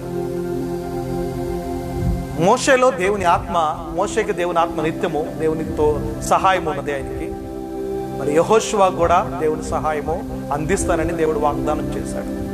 యెహోషువ గ్రంథము పక్క పేజీలోనే జాషువా చాప్టర్ 1లో చూసుకుంటే కనుక, యెహోవా సేవకుడైన మోషే మృతి నొందిన తర్వాత అని చెప్పేసి అక్కడ చదవండి. యెహోవా సేవకుడైన మోషే మృతి నొందిన తరువాత యెహోవా నూను కుమారుడను మోషే పరిచారకుడనైన యెహోషువాకు ఇలాగు సెలవిచ్చెను, నా సేవకుడు అయిన మోషే మృతి నొందెను, నా సేవకుడైన మోషే మృతి నొందెను, కాబట్టి నీవు లేచి నీవును ఈ జనులందరూ ఈ యోర్దాను నది దాటి నేను ఇశ్రాయేలులకు ఇచ్చుచున్న దేశమునకు వెళ్ళుడి. చాలండి, చూడండి, నా సేవకుడైన మోషే మృతి చెందాడు కాబట్టి నెక్స్ట్ రెస్ట్ ఆఫ్ జర్నీ ఎవరు కంటిన్యూ చేయాలి, వాళ్ళని ఎవరు తీసుకుని వెళ్ళాలంటే గనక ఆ బాధ్యత యెహోషువ మీద అప్పగించాడు దేవుడు. దాన్ని ముందుగానే మోషే ఏం చేశాడంటే గనక మరి ఒక మంచి శిష్యుడిగా ఆయన వెంట వస్తూ ఉన్నాడు కాబట్టి, మరి ఒక మంచి శిష్యుడిగా ఆయనను వెంబడిస్తున్నాడు కాబట్టి మోషేని మరి అన్ని విషయాల్లో కూడా ఒక మోషేకి ఒక కుడి భుజంలాగా ఉంటూ ఉన్నాడు, ఒక కుడి భుజంలాగా ఉండి అన్ని విషయాల్లో కూడా వెంబడిస్తూ ఉన్నాడు. కాబట్టి నెక్స్ట్ బాధ్యతను ఎవరికి అప్పగించారంటే కనుక యెహోషువకు అప్పగించాడు. మరి ఇది సరైన నిర్ణయం అని దేవుడు కూడా నిర్ణయించి దేవుని ఆత్మచేత నింపబడి మోషే యెహోషువని మరి అభిషేకించినప్పుడు జ్ఞానాత్మ పూర్ణుడయ్యాడు. తర్వాత ఈ ప్రజలను నడిపించవలసిన బాధ్యత నీ మీద ఉన్నదని యెహోషువకి చెప్పిన తర్వాత, ఆయనను అభిషేకించిన తర్వాత మరి నడిపించవలసిన బాధ్యత మరి ప్రజలందరూ కూడా దుఃఖపడుతూ ఉన్నప్పుడు ఒక నాయకుడిగా మంచి స్పేస్ క్రియేట్ చేసుకున్నాడు. అక్కడ ఒక మంచి నాయకుడిగా అక్కడ లేచి నిలబడి అక్కడ నిలబడ్డాడు. మరి కొంచెం దుఃఖంతో ఉన్నప్పుడు మరి మంచి నాయకుడిని నేను పోగొట్టుకున్నానని దుఃఖంతో ఉన్నప్పుడు దేవుడు మాట్లాడుతున్నాడు, నా సేవకుడైన మోషే చనిపోయిన తర్వాత ఈ బాధ్యత నీ మీద ఉన్నది, ఈ బాధ్యతని నెరవేర్చవలసిన భారము నీ మీద ఉన్నది, కాబట్టి you just continue your journey అని చెప్పేసి దేవుడు యెహోషువతో అంటూ ఉన్నాడు. నీవు లేచి ఈ ప్రజల్ని వెంట పెట్టుకుని బయలుదేరి వెళ్ళు. ఏదైతే నేను నీకు చెప్తున్నానంటే కనాను దేశానికి, పాలు తేనెలు ప్రవహించే దేశానికి మరి ఇప్పటివరకు మోషే నడిపించాడు. మోషే కథ సుఖాంతం అయిపోయింది. ఆ తర్వాత నడిపించవలసిన బాధ్యత యెహోషువ మీద ఉన్నది. ఎందుకు యెహోషువకి ఇచ్చాడంటే గనక యెహోషువ మరి మోషేకి కుడి భుజం లాంటి వాడు. ఆ మోషే సినాయి కొండ ధర్మశాస్త్రం కొరకు వెళ్ళినప్పుడు కూడా యెహోషువ అక్కడ ఉన్నాడంట. అంత మాత్రమే కాదు, మరి 12 మంది వేగు చూడటానికి వెళ్ళినప్పుడు ఆ 12 మందిలో గుడ్ రిపోర్ట్ తీసుకొచ్చిన వాళ్ళల్లో 2 మాత్రమే గుడ్ రిపోర్ట్ తీసుకొచ్చారు, మిగిలిన 10 మంది బ్యాడ్ రిపోర్ట్ తీసుకొచ్చారు. అంటే they are carrying always good report అన్నమాట. దేవుని యొక్క వాగ్దానాన్ని, దేవుని ఆత్మతో నింపబడి వారు గుడ్ రిపోర్ట్ తీసుకొచ్చారు. మిగిలిన వాళ్ళు ఏం చేశారంటే గనక 12 మంది కనాను దేశాన్ని, పాలు తేనెలు ప్రవహించే దేశాన్ని దేవుడే చెప్తాడు, మోషేతో చెప్తాడు, మరి ఒక్కొక్క గోత్రంలో నుంచి ఒక్కొక్కరిని నువ్వు సెలెక్ట్ చేసి వాళ్ళు పంపించు, మరి వాళ్ళకి నేను అప్పగించబోయే కనాను దేశాన్ని వేగి చూడటానికి. వాళ్ళు వెళ్ళి అక్కడ ఉన్నవన్నీ కూడా చూసొచ్చి మరి నీకు చెప్పమని చెప్పేసి అన్నప్పుడు 12 మందిని సెలెక్ట్ చేసి పంపిస్తాడు. 12 మందిలో యెహోషువ, కాలేబులు కూడా ఉన్నాడు, జాషువా, కాలేబు కూడా ఉన్నారు. అయితే 12 మంది వెళ్ళారు, వాళ్ళంతా వేగి చూశారు. చూసొచ్చిన తర్వాత అక్కడ చెప్తున్న 10 మంది రిపోర్ట్ ఏంటంటే గనక ఆ దేశము పెద్ద దేశము, ఆ దేశంలో ఉన్న ప్రజలు మరి భయంకరమైన వాళ్ళు మనకంటే సూరులు, మనకంటే యుద్ధ నైపుణ్యం కలిగిన వారు, మనకంటే వాళ్ళు గొప్పవాళ్ళు, ఆ దేశాన్ని మనం స్వతంత్రించుకోవటము అసాధ్యము అని 10 మంది చెప్పారు. కానీ 2 మాత్రము చెప్తున్నారు కదా, నిశ్చయముగా దేవుడు ఆ దేశాన్ని మన చేతికి అప్పగించబోతున్నాడు. అంటే గుడ్ రిపోర్ట్ చెప్తున్నాడు వాళ్ళు. సంఖ్యాకాండంలో ఉంటుంది చూడండి, సంఖ్యాకాండము 13వ అధ్యాయము 27వ వచనం నుంచి 37 వరకు ఒకసారి, 33 వరకు ఒకసారి మనం చూసుకుంటే గనక వాళ్ళు చెప్తున్న గుడ్ రిపోర్ట్. ఎందుకు యెహోషువని దేవుడు సెలెక్ట్ చేసుకున్నాడు అన్న దానికి నేను చెప్తున్నాను. మొట్టమొదటిగా యెహోషువని ఎందుకు సెలెక్ట్ చేసుకున్నాడంటే, యెహోషువ మోషేకి కుడి భుజం లాంటి వాడు. అన్ని పనుల్లో కూడా మరి ఒక సైన్యాధిపతి లాగానో, ఒక సైన్యాధ్యక్షుడు లాగానో, ఒక మంచి నాయకత్వపు లక్షణాలు కలిగిన వాడిగా కనిపించాడు. అన్ని పనుల్లో సహాయకుడుగా ఉంటూ ఉన్నాడు. మోషే సినాయి పర్వతం మీదకి వెళ్ళినప్పుడు మోషేతో పాటుగా ఉన్నాడు. మోషే అద్భుత కార్యాలు చేసేటప్పుడు ప్రజలందరినీ నిమ్మలపరిచే ఆ యొక్క పనిలో యెహోషువ ఉన్నాడు. కాబట్టి యెహోషువని నెక్స్ట్ జనరేషన్ లీడర్గా ఎంచుకున్నాడు. ఒక మంచి శిష్యుడు, ఒక మంచి డిసైబుల్, మంచి ఫాలోవర్. కాబట్టి నువ్వు కూడా నీ సేవకుడికో, నీ ఆత్మీయ నాయకుడికి నువ్వు మంచి ఫాలోవర్గా ఉంటే కనుక ఆ తర్వాత అంకము నీకు అప్పగింపబడుతుంటుంది. చూడండి, ఈ రోజుల్లో ఏసన్న గారు ఉన్నారు, మరి భక్త సింగారయ్య గారు ఉన్నారు, దేవదాస్ అయ్య గారు ఉన్నారు, వీళ్ళందరూ కూడా మంచి మంచి నాయకులుగా వారి యొక్క పరిచర్యను ముందుకి కొనసాగించిన వారు. వాళ్ళ తర్వాత ఎవరు ఆ యొక్క బాధ్యతని కొనసాగిస్తున్నారు, ఆ యొక్క బాధ్యతని నెరవేరుస్తున్నారంటే ఆయన చేత అభిషేకింపబడిన ఆయన ఫాలోవర్స్, అంటే మరి శిష్యులు ఎవరైతే ఉన్నారో, ఆయన చేత తర్ఫీదు చేయబడిన, ఆయన చేత మరి తర్ఫీదు చేయబడి ప్రిపేర్ చేయబడిన శిష్యులు ఎవరైతే ఉన్నారో వారు ఈరోజు ఆ సంఘాలని మరి ఆగిపోకుండా కొనసాగిస్తున్నారు ముందుకి.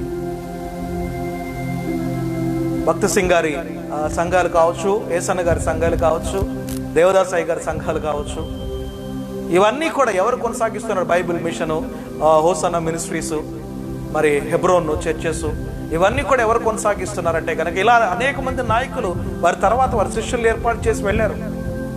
సంఘాన్ని వాళ్ళు విడిచిపెట్టి వెళ్ళలేదు, కానీ సంఘం యొక్క బాధ్యతను ఎవరికి అప్పగించాడంటే గనక మోషే యెహోషువకు అప్పగించినట్టుగా మరి వాళ్ళ వెనకన్న మంచి ఫాలోవర్స్ ఎవరైతే ఉన్నారో మరి నమ్మకంగా యథార్థంగా పనిచేస్తూ సంఘాన్ని సేవకుడిని కనిపెట్టుకుంటూ ఉన్నావు వాళ్ళకి ఆ యొక్క సంఘాన్ని అప్పగించారు.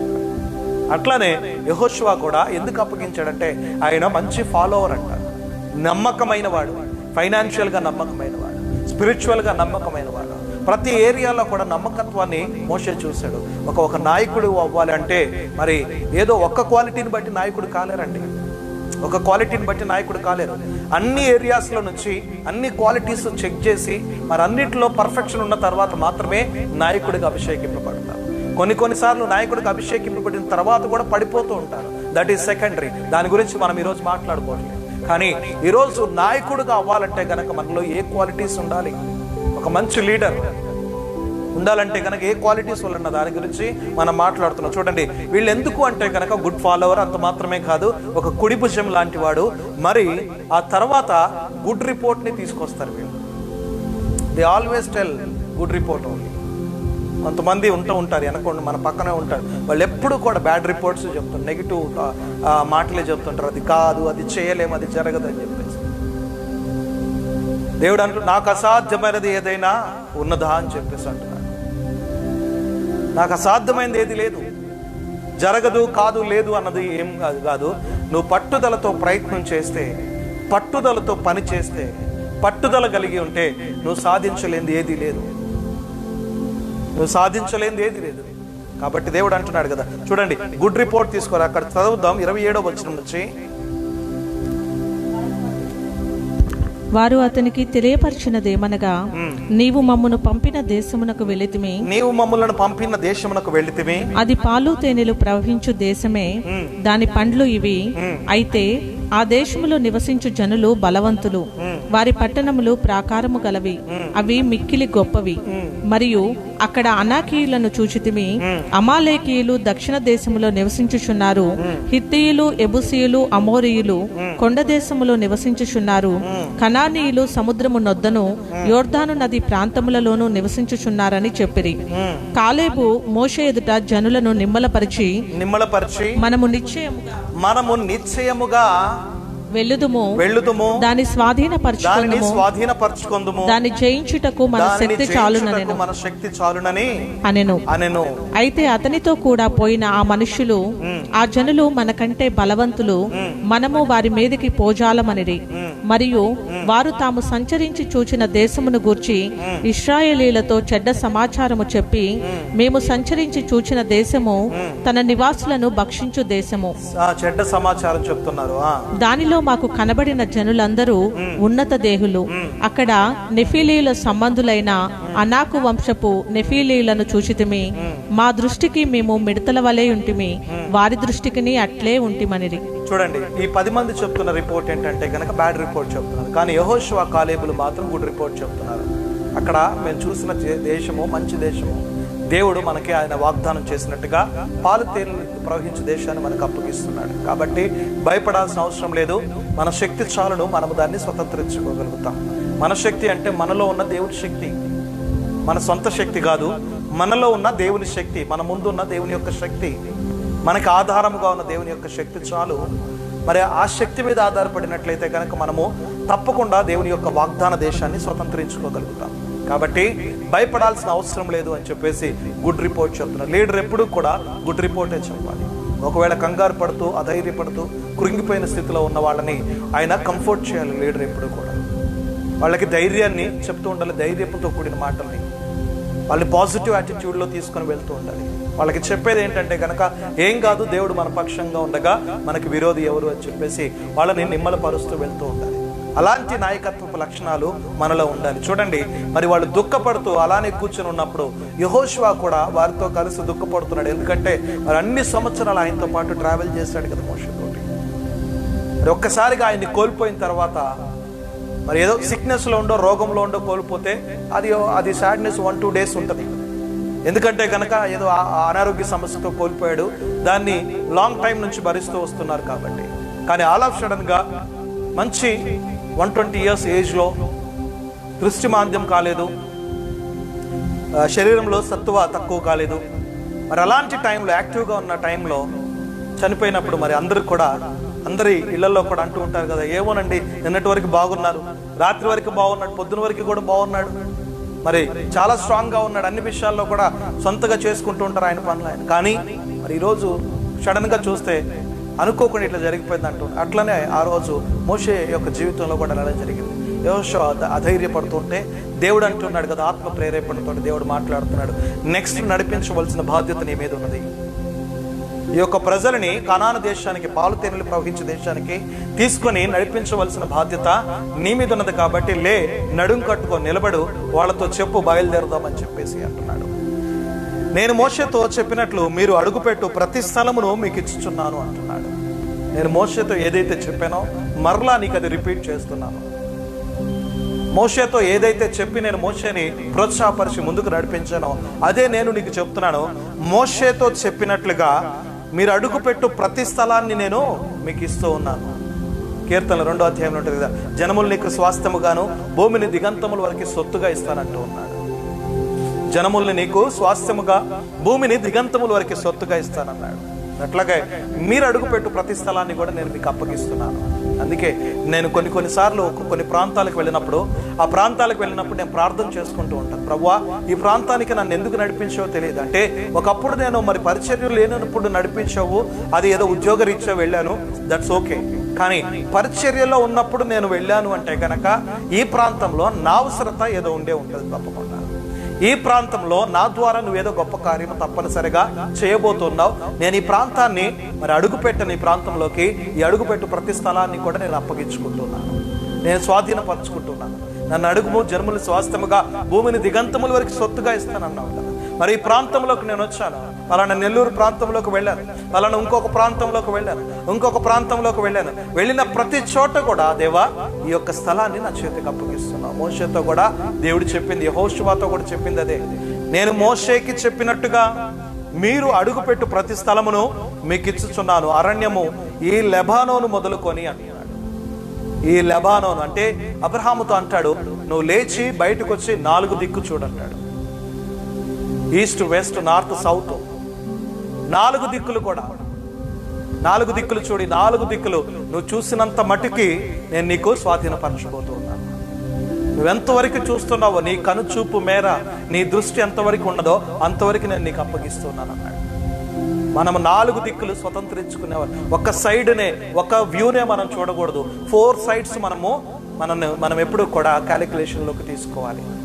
4 sides నుంచి కూడా మనము ఆ యొక్క ఆశీర్వాదాన్ని మనం స్వాధీనపరచుకుంటూ ఉండాలి. 4 దిక్కుల నుంచి నువ్వు మరి అవన్నీ కూడా ఆశీర్వాదాలు నీ దగ్గరికి పరిగెత్తుకుంటూ వస్తూ ఉంటాయి. అబ్రహాముతో దేవుడు అన్నాడు, యెహోషువతో కూడా అంటున్నాడు, లెబానోను మొదలుకొని మరి చివరి వరకు కూడా నేను మీకు అప్పగించబోతున్నాను. చూడండి, అక్కడ 3వ వచనం నుంచి ఉంటది కదా, 5వ వచనం వరకు. నేను మోషేతో చెప్పినట్లు మీరు అడుగుపెట్టు ప్రతి స్థలమును మీకు ఇచ్చుచున్నాను. అరణ్యమును ఈ లెబానోను మొదలుకొని మహానది అయిన యూఫ్రటీసు నది వరకును, హిత్తీల దేశమంతయు పడమట మహాసముద్రము వరకును మీకు సరిహద్దు. నీవు బ్రతుకు దినములన్నిటిను ఏ మనుష్యుడను నీ ఎదుట నిలవలేకయుండును.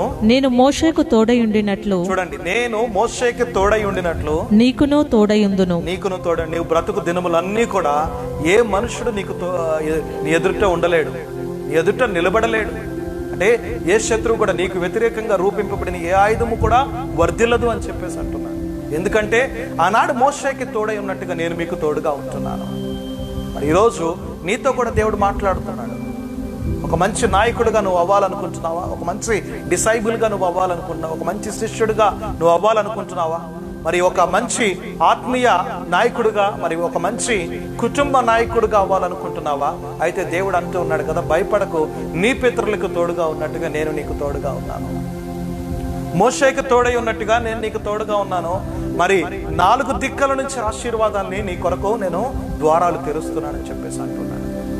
Not only one side, not only this side, 4 కార్నర్స్లో నుంచి. నేను ఎప్పుడు చెప్తుంటే కదా, స్పిరిచువల్గా, మెంటల్గా, ఫిజికల్గా, ఫైనాన్షియల్గా 4 ఏరియాస్లో నుంచి ప్రతి ఒక్క మనిషి కూడా బ్లెస్ అవ్వాలి. ఈస్ట్, వెస్ట్, నార్త్, సౌత్, మరి ఈ ఏరియాస్ అన్ని కూడా ద్వారాలు, ఆశీర్వాదపు ద్వారాలు నీ కొరకు తెరవబడాలి. దేవుడు చెప్తున్న మాట అదే. ప్రతి ఒక్కరు కూడా దీవించబడాలి, ఆశీర్వదింపబడాలి, ఆత్మీయ మేలులు పొందుకోవాలి, ఆధ్యాత్మికమైన మేలులు వారు రుచి చూడాలని చెప్పేసి దేవుడు అంటున్నాడు. మోషేకి చెప్పాను కదా, మరి లెబానోను వదులుకొని యూఫ్రటీస్ నది, ఇవన్నీ కూడా నేను మీకు అప్పగించబోతున్నాను. నీ ఎదుట ఏ మనుషుని కూడా నేను నిలవనీయను, ఎందుకంటే నేను నీ పక్షముగా ఉన్నాను. నేను నీ పక్షముగా ఉండగా నీకు విరోధి ఎవరు? నేను నీ పక్షంగా ఉండగా నీకు విరోధి ఎవరు? భయపడకు, నిబ్బరము కలిగి ధైర్యముగా ఉండు. వారికి ఇచ్చేదని నేను వారి పితరులతో ప్రమాణం చేసిన ఈ దేశంలో నిశ్చయముగా నీవు ఈ ప్రజలు స్వాధీనపరచుకొందువు అని చెప్పేసి అంటూ ఉన్నాను. నీ పితరులకు అబ్రహాం, ఇస్సాకు, యాకోబులకి నేను వాగ్దానం చేసినట్టుగా ఈ కనాను దేశపు వాగ్దానం ఎక్కడ స్టార్ట్ అయింది? అబ్రహాం దగ్గర స్టార్ట్ అయింది. మరి నీ పితరులకి అబ్రహాము దేవుడను, ఇస్సాకు దేవుడను, యాకోబు దేవుడను, నీకు చాలిన దేవుడను, మరి మోషేని అరణ్య ప్రయాణంలో నడిపించిన దేవుడను, మోషే ద్వారా ఎన్నో అద్భుత కార్యాలు చేసిన దేవుడని, మరి మోషేకి తోడై ఉన్నట్టుగా నీ పితరులకు తోడై ఉన్నట్టుగా నీకు కూడా తోడై ఉంటాను. వారికి ఇస్తానని వారి పితరులకు వాగ్దానం చేసిన ఆ వాగ్దాన భూమిని నేను మీకు స్వాధీనపరుస్తాను అని చెప్పేసి అంటూ ఉన్నాడు. నిశ్చయముగా నీవు ఈ ప్రజలు స్వాధీనపరిచెదరు అని చెప్పేసి అంటున్నాడు. వాళ్ళు తప్పనిసరిగా వాళ్ళు పొందు. అయితే నిబ్బరము కలిగి జాగ్రత్త పడి బహుధైర్యముగా నుండి నా సేవకుడైన మోషేనికి ఆజ్ఞాపించిన ధర్మశాస్త్రం అంతటి చొప్పున చేయవలను అంటూ ఉన్నాడు. 7వ వచనంలో చూడండి, అయితే నీవు నిబ్బరము కలిగి జాగ్రత్త పడి బహుధైర్యముగా ఉండి నా సేవకుడైన మోషే నీకు ఆజ్ఞాపించిన ధర్మశాస్త్రం అంతటి చొప్పున చేయవలను అంటున్నాడు. అయితే ఇక్కడ ఒక క్లాజ్ పెట్టాడు దేవుడు, నీకు నేను తోడుగా ఉంటాను, నేను నిన్ను మరి వాగ్దానం చేసిన దేశాన్ని తప్పకుండా నేను నీకు అప్పగిస్తాను, ఈ ప్రజలకు కూడా స్వాధీనపరుస్తాను. మీరు స్వతంత్రించుకోబోయే దేశము పాలు తేనెలు ప్రవహించే దేశమే, దాంట్లో నో డౌట్, అది కన్ఫామ్. మరి వాగ్దానము తప్పనిసరి. ఎప్పుడు అబ్రహాముకి చేసిన వాగ్దానము, కొన్ని వందల సంవత్సరాల క్రితం అబ్రహాముకి చేసిన వాగ్దానము మరి మీ పట్ల నేను నెరవేర్చబోతున్నాను. కాబట్టి మరి ఇక్కడ మీరు చేయాల్సింది ఏంటంటే గనక, నేను మీకు తోడుగా ఉంటా. లెబానోను మొదలుకొని మరి యూఫ్రటీస్ నది, ఇవన్నీ కూడా నేను మీకు స్వాధీనపరచబోతున్నాను. పాలు తేనెలు ప్రవహించు, అక్కడ వాళ్ళు మంచి మంచి ఫలములు ఉంటాయి, ఇవన్నీ కూడా నేను నీకు ఇవ్వబోతున్నాను. కాకపోతే మీరు ఇక్కడ చేయవలసింది ఏంటంటే గనక, మరి ముఖ్యంగా యెహోషువ నువ్వు చేయవలసింది ఏంటంటే గనక, నా సేవకుడైన మోషే నీకు ఆజ్ఞాపించిన ధర్మశాస్త్రాన్ని జాగ్రత్తగా ధ్యానించాలి అంటున్నాడు. ధైర్యముగా ఉండు, నా సేవకుడైన మోషే నీకు ఆజ్ఞాపించిన ధర్మశాస్త్రం అంతటి చొప్పున చేయవలను. నీవు దాని నుండి కుడికి గాని ఎడమకు గాని తొలగకూడదు. అంటే నువ్వు దాంట్లో నుంచి ధర్మశాస్త్ర ప్రకారంగానే నువ్వు చేయాలి. కానీ ధర్మశాస్త్రానికి విరుద్ధంగా నువ్వు చూస్తే నువ్వు కోపాన్ని తెచ్చుకున్నవాడి అవుతావు. దాంట్లో నుంచి కుడికి గాని ఎడమకు గాని నువ్వు తొలగకూడదు, తప్పిపోకూడదు. దాని ప్రకారంగా నువ్వు చేయాలి. నీకు నేను ఏర్పాటు చేసిన మార్గము రాజమార్గము, నీ ముందున్న మార్గము రాజమార్గము, అది బంగారు వీధి. ఆ వీధిలోనే నువ్వు వెళ్ళాలి. ఎందుకంటే మరి ఆ మార్గంలో గుండా వెళ్ళినప్పుడే నువ్వు స్వతంత్రించుకుంటావు. అడ్డదోవులు మాత్రం తొక్కటానికి వీల్లేదు. ఇటు కానీ వెళ్తే గనక నువ్వు దేవుని యొక్క వాక్యానికి, దేవుడి యొక్క ధర్మశాస్త్రానికి వ్యతిరేకంగా ప్రవర్తించిన వాడు అవుతావు. అందుకే బహుధైర్యముగా ఉండి జాగ్రత్త కలిగి అంటూ ఉన్నాడు. ముందుగానే జాగ్రత్త కలిగి బహుధైర్యముగా ఉండి దేవుడిచ్చిన ఈ యొక్క ధర్మశాస్త్రాన్ని మనం కూడా చేయవలసింది అదేనండి. బైబిల్ ప్రకారంగా మనం జీవిస్తే చాలు. బైబిల్కి వ్యతిరేకంగానో బైబిల్లో లేనిది మనం చేస్తే అది బైబిల్కి వ్యతిరేకం అయిపోయింది ఆటోమేటిక్గా. దేవుడు చెప్తున్న మాట ఏంటంటే, ఆనాడు యెహోషువకు చెప్పాడు, ఈరోజు ఈ వాక్యం ద్వారా మనతో సూటిగా మాట్లాడుతున్నాడు. ఏంటి అంటే గనక, నేను మీకు యెహోషువ మోషేల ద్వారా అప్పగించిన ఆ యొక్క ధర్మశాస్త్రము, పాత నిబంధన కొత్త నిబంధన గ్రంథం ఏదైతే ఉన్నదో దాని ప్రకారంగా మీరు జీవించినట్లయితే గనక, వాగ్దానము అన్నప్పుడు పాత నిబంధన ఓల్డ్ టెస్ట్మెంట్, న్యూ టెస్ట్మెంట్లో నుంచి మనం అడుగుతాం. మరి వే కూడా ఓల్డ్ న్యూ టెస్ట్మెంట్లో నుంచి మనం చూసుకోవాలి. మరి దాని ప్రకారంగా ప్రతి మార్గము, చూడండి అక్కడ అంటున్నాడు కదా, నీవు నడుచు ప్రతి మార్గము చక్కగా ప్రవర్తించినట్లు నీవు దాని నుండి కుడికి గాని ఎడమకు గాని తొలగకూడదు అని చెప్పేసి అంటున్నాడు. ఈ ధర్మశాస్త్ర గ్రంథము నువ్వు బోధింపక తప్పిపోకూడదు. ఒక నాయకుడి గురించి కూడా దేవుడు అంటున్నాడు. మరి ఇది నువ్వు దీని ప్రకారం నడవటం మాత్రమే కాదు, నీ వెనకొస్తున్న వాళ్ళకు కూడా మరి వాళ్ళకి అనేకమైన సందేహాలు వస్తూ ఉంటాయి. నువ్వెందుకు చేస్తున్నావు అయ్యా యెహోషువ గారు, మరి మీరు ఎందుకు ఇలా చేస్తున్నారు అని వాళ్ళు అడిగినప్పుడు నువ్వు దీన్ని వాళ్ళకి బోధించాలి. నువ్వు బోధించకుండా ఉండకూడదు. ఏదైతే ఈ లైవ్ కార్యక్రమం ద్వారా మీకు బోధిస్తున్నామో ఇట్టి రీతిగానే ఆనాడు ఆ ప్రజలకి కూడా బోధిస్తూ ఉన్నారు. బోధించాలి అని చెప్పేసి దేవుడు అంటూ ఉన్నాడు. అపోస్తుల బోధ యందును సహవాసమందును ప్రార్థన యందును ఎడతెగక, రొట్టె విరుచుట యందును ఎడతెగక ఉండమని చెప్పేసి అన్నారు కదా. అట్లాగే ఈ బోధ కూడా ధర్మశాస్త్ర బోధ, ఈ బోధ ప్రకారంగా మనం చేయాలి. యెహోషువతో అంటున్నాడు కదా, బోధింపక తప్పిపోకూడదు. దీన్ని నువ్వు పాటించాలి, దీని ప్రకారంగా నువ్వు బోధించాలి. దానిలో రాయబడిన వాటన్నిటి ప్రకారము చేయుటకు నీవు జాగ్రత్త పడినట్లు దివారాత్రములు దానిని ధ్యానించిన ఎడల నీ మార్గమును వర్ధిల్ల చేసుకొని చక్కగా ప్రవర్తించదు. దివారాత్రము చదవాలంట. ధ్యానించడం అంటే చదవాలి. Then only you will know the Bible. దాన్ని చదివినప్పుడే, దివారాత్రములు నువ్వు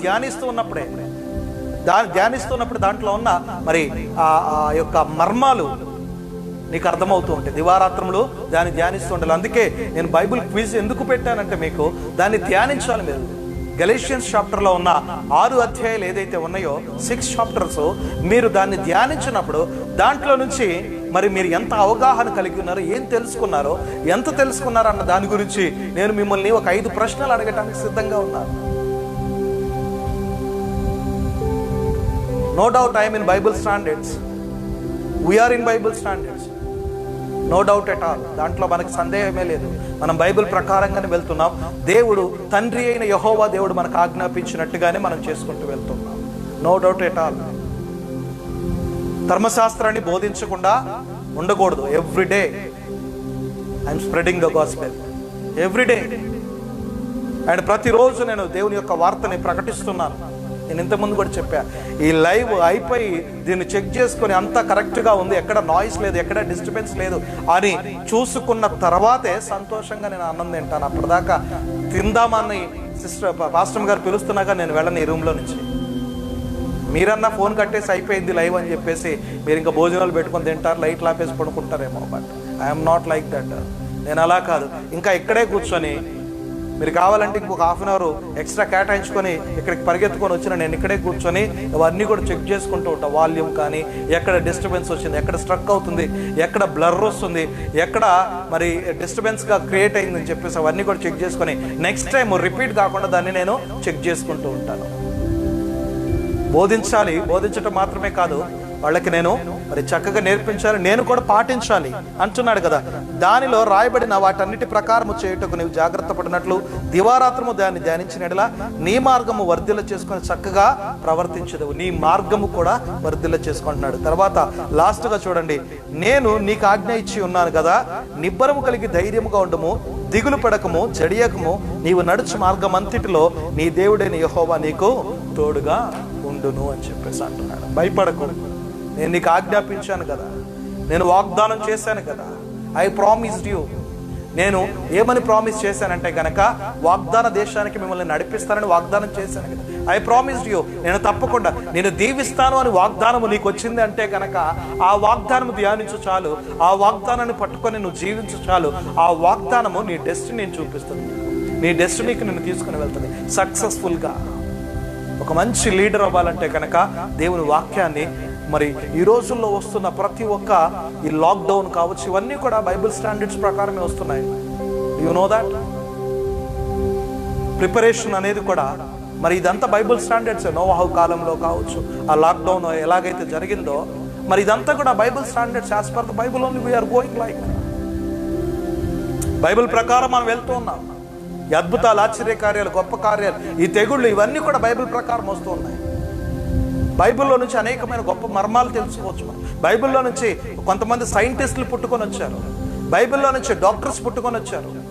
ఎనస్థీషియా మందు కూడా ఎక్కడి నుంచి వచ్చింది? బైబిల్లో నుంచి, ఆది కాండంలో నుంచి వచ్చింది, బిగినింగ్లో నుంచి. ఇవన్నీ కూడా బైబిల్ ప్రకారంగా వస్తున్నాయి. అంత బైబిల్ స్టాండర్డ్గా వెళ్తున్నాయి. బట్ మనం మాత్రం బైబిల్ని పాటించలేకపోతూ ఉన్నాం. కానీ ఈరోజు చూడండి, దేవుడు నీ దివారాత్రములు దాన్ని ధ్యానించు. వాటిలో నుంచి నువ్వు తప్పిపోకూడదు. నువ్వు జాగ్రత్త. నువ్వు మాత్రమే కాదు, నీ కుటుంబానికి కూడా. ఒక యజమాని, కుటుంబ యజమానితో నేను మాట్లాడుతున్నాను ఈరోజు. ఒక కుటుంబ యజమాని కావచ్చు, ఒక సంఘ కాపరితో నేను మాట్లాడుతున్నాను. నువ్వు కుటుంబ యజమాని అయితే గనక నీ కుటుంబానికి ధర్మశాస్త్రాన్ని బోధించవలసిన అవసరత నీకున్నది. ఈ ధర్మశాస్త్రాన్ని బోధించాలంటే first you need to read this. నువ్వు దీన్ని చదవాలి, దీన్ని నువ్వు ధ్యానించాలి, దీని ప్రకారం నువ్వు జీవించాలి. నువ్వు అప్పుడు నీ వెనక ఉన్న నీ భార్యకి, నీ బిడ్డలకి, నీ కుటుంబ సభ్యులకు నువ్వు చెప్పినప్పుడు వాళ్ళు కూడా వింటారు. ఎందుకంటే నువ్వు ప్రవర్తిస్తున్నావు కాబట్టి. కానీ దేవుడు అంటున్నాడు కదా చివరగా, భయపడకు, దిగులు పడకు, జడియకు, నేను నీకు తోడుగా ఉన్నాను. నేను నీకు ఆజ్ఞాపించినదంతా కూడా నీ పట్ల నెరవేరుస్తాను. ఏ విషయంలో కూడా భయపడాల్సిన అవసరం లేదు. No need to worry. భయపడకము అన్న మాట బైబిల్లో 365 సార్లు రాయబడమనంట. 366 సార్లు రాయబడింది, లీఫ్ ఇయర్తో కలుపుకొని కూడా. బైబిల్లో రాయబడింది 360. చెక్ చేసుకోండి. భయపడకమని మాట మీరు చదవండి. బైబిల్ అంతా చదివితే ఎక్కడ భయపడకమని మాట వస్తుందో అక్కడ అండర్లైన్ చేసుకోండి. Then after words you just calculate it. మీకు అర్థమైపోతుంది. అట్లా బైబిల్ రీడింగ్ అయిపోతుంది. భయపడకమన్న మాట ఎక్కడెక్కడ వచ్చిందో కూడా నీకు అర్థమైపోతుంది. If you want I can give you the reference also. Like ఎక్కడెక్కడ ఇవ్వబడిందో దాని రిఫరెన్స్ 365 రిఫరెన్సెస్ నేను ఇస్తాను మీకు కావాలంటే. ఎక్కడెక్కడ రాయబడిందో, ఎక్కడెక్కడ భయపడకమన్న మాట ఉందో, 365 రోజులకి రాయబడిన మాట ఉన్నదన్నాను కదా. మరి అది ఎక్కడెక్కడ ఏ ఏ చోట రాయబడిందో దాని రిఫరెన్సెస్ అన్నీ కూడా 365 రిఫరెన్సెస్ నేను మీకు ఇస్తాను కావాలంటే. నేను మొత్తం చదివి నేను మీకు డెఫినెట్గా ఇస్తాను. కాబట్టి ధైర్యంగా ఉండండి, భయపడకండి. లాక్డౌన్ త్వరలో కంప్లీట్ కాబోతున్నది. మరి త్వరలోనే సంఘాలు కూడా దేవుడు తెరుస్తాడు. ఈరోజు ఉదయకాల సమయంలో సహోదరి ఫోన్ చేసి అంటుంది కదా, మందిరాలు తెరవబడాలని ప్రార్థన చేయండి పాస్టర్ గారు, మందిరాలకు వెళ్ళి దేవుని ఆరాధించాలి. వెంటనే నాకు కోపం వచ్చేసాను. మందిరాలు తెరవబడి ఇంకా ఎక్కడ ఉన్నావమ్మా? లాక్డౌన్ కూడా కంప్లీట్ అంటే ఇంక ఇప్పటికీ నువ్వు స్పిరిచువల్గా ఒక 1 స్టెప్ కూడా నువ్వు లోపలికి రాలేదు. ఒక స్టెప్ కూడా నువ్వు వేయలేదు. నువ్వు ఎక్కడున్నావు? మందిరం ఎప్పుడు తెరుస్తారని కూర్చొని ఉన్నావు. మందిరం తెరిచేది ఎప్పుడు? నువ్వు వెళ్ళి దేవుణ్ణి ఆరాధించేది ఎప్పుడు? ఈ లోపు ఏమైపోయిందో ఏమో. తెరుస్తారు తప్పకుండా, దేవుడు మందిరాలు తెరుస్తాడు తప్పకుండా. కానీ దేవుడు ఈ సమయాన్ని ఎందుకు ఇచ్చాడు? ఈ సమయంలో మరి దేవునితో ఇంకా అత్యంత సన్నిహితంగా వెళ్ళటానికి ఇచ్చాడు కదా. ఈ సమయాన్ని కూడా నువ్వు యూటిలైజ్ చేసుకోకపోతే ఎలా? నా కోపం వచ్చి అన్నాను, మందిరాల గురించి పక్కన పెట్టు. నీ దేహమే దేవుని ఆలయం అన్నాడు కదా. నీ ఇల్లే మందిరంగా మార్చాడు. మరి ఇప్పటిదాకా ఏం చేసావు? ఇంకా మందిరం గురించి ఆలోచిస్తున్నావు అంటే నీ మందిరంలో ఇప్పటివరకు నువ్వు చర్చ్ అనేది స్టార్ట్ చేయలా. నీ మందిరంలో ఇప్పటివరకు ఆరాధన అనేది నువ్వు మొదలు పెట్టలా. నీ ఇంటినే మందిరానికి మార్చాడు కదా. నీ ఇంట్లో ఇప్పటివరకు నువ్వు ఆరాధన మొదలు పెట్టలే. ఇంకా మందిరం తెరుస్తారని ప్రతి ఆదివారము మరి నీకు నీ ఆత్మీయ నాయకుడు పంపించే ఆ పోస్టర్ కోసం, ఎక్కడనే పోస్టర్ కోసం ఎదురు చూస్తూ ఉన్నావు. దట్ మీన్స్ నువ్వు ఎక్కడా కూడా స్పిరిచువల్గా 1 స్టెప్ కూడా ముందుకు వేసినట్టుగా కనిపించట్లేదు.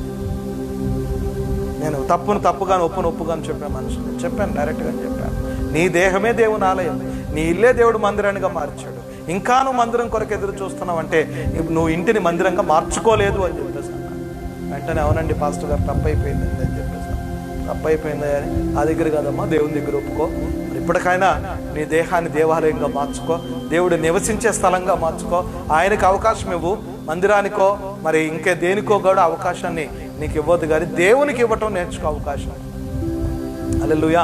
అందుకే దేవుని వాక్యంలో నుంచి కుడికి కానీ ఎడముకు కానీ మనం తొట్టిల్లిపోకుండా దాంట్లో మనం చక్కగా నడిచినప్పుడు, ప్రవర్తించినప్పుడు, మనం బోధించినప్పుడు దేవుడు మనకి సహాయం చేస్తాడు.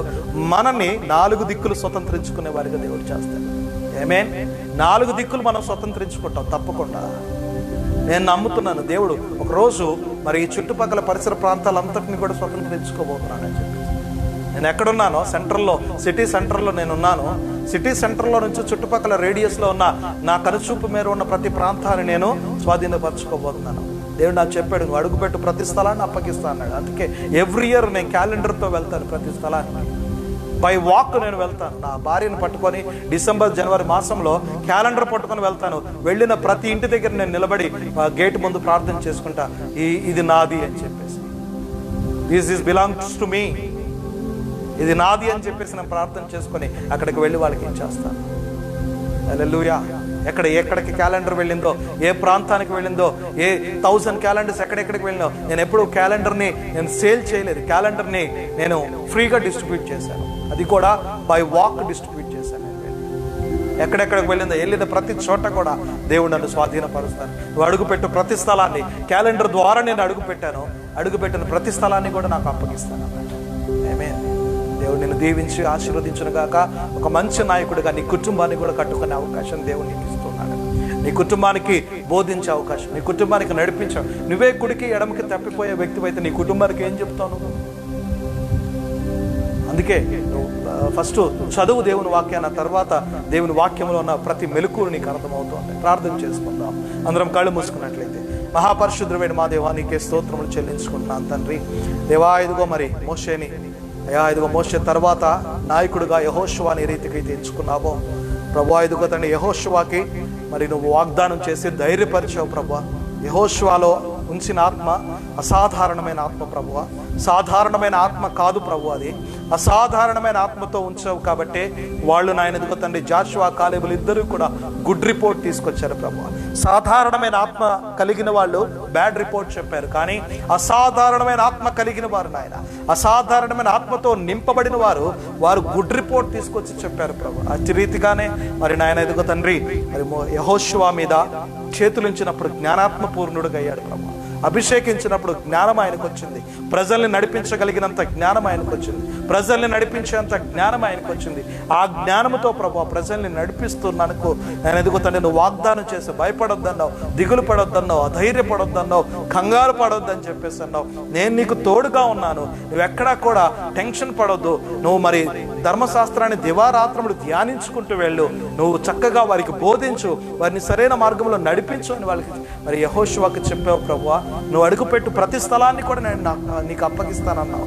మరి దేవా, నువ్వు చెప్పినట్టుగా అన్ని కూడా నెరవేరుస్తున్నందుకు నీకు వందనాలు. మాకు కూడా ప్రభువా మా జీవితాల్లో ఈ లైవ్ కార్యక్రమంలో ఏకీభవిస్తున్న వారు ఎవరైతే నాయకుడు కావాలనుకుంటున్నాడు, కుటుంబంలో ఒక మంచి నాయకుడిగా, అయ్యా ఆయన నివసిస్తున్న పరిసర ప్రాంతంలో ఒక మంచి నాయకుడిగా, ఆయన ఉంటున్న ఆ ప్రదేశంలో ఒక నాయకుడిగా, ఆయన సంఘానికి ఒక ఆత్మీయ నాయకుడు కావాలనుకుంటే కనుక ప్రభువా ఇట్టి క్వాలిటీస్ యెహోషువాలో ఉన్న ప్రతి క్వాలిటీ ఆ యొక్క బిడ్డలో పెట్టమని అడుగుతున్నాను తండ్రి. అయ్యా ఇదిగో తండ్రి, అన్ని విషయాల్లో కూడా ఒక తగ్గింపు జీవితం కలిగిన ఆయన, ప్రతి విషయంలో నీ మీద ఆధారపడుతూ ఆత్మీయ నాయకుడిని వెంబడించే వ్యక్తులుగా ఉంచమని అడుగుతున్నాడు ప్రభు. నీకే స్తోత్రములు చెల్లించుకుంటూ ఈ లైవ్ లో ఏకీభవిస్తున్న ప్రతి ఒక్క కుటుంబాన్ని, ఎక్కడెక్కడి నుంచి ఈ లైవ్ లో ఏకీభవిస్తున్నాడో వారందరినీ ప్రత్యేకమైన దీవెనలు వారి మీద కుమ్మరించమని అడుగుతున్నాడు ప్రభు. తండ్రి, ఈ లైవ్ ద్వారా ప్రతి ఒక్కరి జీవితాల్లో మేలులు జరగాలి ప్రభు. ఈ లైవ్ ద్వారా ప్రతి ఒక్కరి జీవితాల్లో అద్భుత ఆశ్చర్య కార్యాలు జరగాలి. కానీ అయ్యా ఇదిగో తండ్రి, ఎక్కడెక్కడ వారి టైం వేస్ట్ గా ఫీల్ అవ్వకూడదు ప్రభు. యేసు క్రీస్తు నామంలో ప్రతి వర్తమానం నాయన ఇదిగో మేము మాట్లాడుతున్నప్పుడు అది నీరే కావచ్చు, కానీ అది వారి చెవులకు వెళ్ళేటప్పుడు నాయన అది శ్రేష్టమైన ద్రాక్షరసముగా మార్చమని అడుగుతున్నాను ప్రభు. మేము మాట్లాడేటప్పుడు అది నీరుగా ఉండొచ్చు, కానీ అయ్యా మరి నాయన వాళ్ళు వినేటప్పుడు అది శ్రేష్టమైన ద్రాక్షరసముగా మార్చబడును కాక నాయన. దాన్ని బట్టి వారు నిన్ను స్తుతించుదురు గాక, మహిమపరచుదురు గాక. నీ దాసుడైన నన్ను నీ సిలువ చాటును మరుగుపరచమని, నువ్వు ఒక్కడివే మహిమని, ఘనతని, ప్రభావాలను పొందుకోమని యేసయ్య పరిశుద్ధ నామంలో అడిగి వేడుకొంటూ ప్రార్థిస్తున్నాను తండ్రి. ఆమేన్. పరలోకమందున్న మా తండ్రి, నీ నామం పరిశుద్ధపరచబడును గాక, నీ రాజ్యం మాకు వచ్చును గాక, నీ చిత్తం పరలోకమందు నెరవేర్చినట్లు భూమి యందును నెరవేర్చబడును గాక. మానదిన ఆహారం మాకు దయచేయము, మా ఇళ్ళ అపరాధములు చేసిన వారిని క్షమించిన ప్రకారం మా అపరాధములను క్షమించుము, శోధనలోనికి పోనీ ఏకాదశుల నుంచి తప్పించుము. రాజ్యము, శక్తి, మహిమ నిరంతరం నీవై ఉన్నావు తండ్రి. ఆమేన్. తండ్రి యొక్కయు, కుమారుని యొక్క, పరిశుద్ధాత్మ యొక్కయు త్రియేక దేవుని దీవెన మీకు మాకు ఎల్లప్పుడు సదాకాలము రాకడ పర్యంతం వరకు, దేవుని చిత్తమైతే రేపటి దినాన్ని ఈ టయానికి మరలా కలుసుకునేంత వరకు దేవుని యొక్క కృప నీకు నాకు తోడుగా ఉండి నడిపించును గాక. Amen. God bless you all. మరి రేపటి దినాన గలతీలకు రాసిన పత్రిక గలీషియన్స్ చాప్టర్ 6 చాప్టర్స్లో నుంచి నేను మిమ్మల్ని ఒక 5 ప్రశ్నలు అడగబోతున్నాను. ఈ 5 ప్రశ్నలకి ఎవరైతే సమాధానము వెంటనే 5 minutes duration, 5 minutes 7 minutes duration తీసుకుందాం. సో ఈ 7 minutes డ్యూరేషన్ టైంలో ఎవరైతే ప్రాపర్గా 5 ప్రశ్నలకి సమాధానం అందించగలుగుతారో లాక్డౌన్ తర్వాత వాళ్ళకి అద్భుతమైన బహుమానం వాళ్ళకి ఇవ్వబడుతుంది. ఏదో నేను చెప్పలేను, కానీ శ్రేష్టమైనదే మీ పాస్టర్ గారి ద్వారా దేవుడు మీకు ఇస్తాడు. కానీ దాన్ని చదవండి, అర్థం చేసుకోండి. ఆ 6 అధ్యాయాల్లో నుంచి మీరు ఆ ప్రశ్న అడిగినప్పుడు ఆ ప్రశ్నకి సరైన సమాధానం చెప్పండి. మరి ఇక ఇంట్లో పనులన్నీ మానేసి ఆ పని చేయమని కాదు, ఆ పనులు చేసుకుంటూ 6 chapters అని, ఎందుకంటే తక్కువ మరి తర్వాత ఇచ్చినా కానీ 2-3 అధ్యాయాల్లో నుంచి 4 అధ్యాయాల్లో నుంచి ఇస్తూ ఉంటారు.